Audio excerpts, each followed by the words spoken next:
बिस्मिल्लाहिर्रहमानिर्रहीम। अस्सलामु अलैकुम प्यारे दोस्तों, अफ़सोसनाक ख़बर खां अव्हांखे आगाह कंदा हलूं त सिंधी मशहूर अदाकारा शबीना चन्ना जी तबियत वधीक ख़राब थियण ते नवाबशाह इस्पताल मां कराची मुंतक़िल कयो वियो आहे ऐं हिन महिल शबीना चन्ना कराची जे रस्ते में आहे।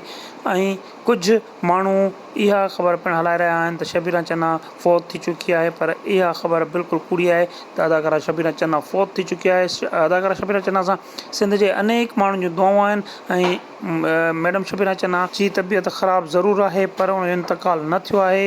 नवाबशाह हॉस्पिटल खां जवाबु मिलण ते अदाकारा शबीना चन्ना खे कराची हॉस्पिटल मुंतक़िल कयो वियो आहे, जिते उनजो इलाज थींदो। ऐं वधीक रिपोर्ट जे लाइ अव्हां सां पहिरियां अव्हांखे गुज़ारिश आहे त अव्हां पंहिंजे दुआउनि जो सिलसिलो जेको शबीना चन्ना जे लाइ आहे उहो जारी रखो।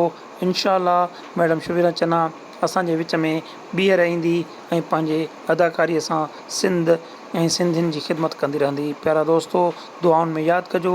अल्लाह हाफ़िज़।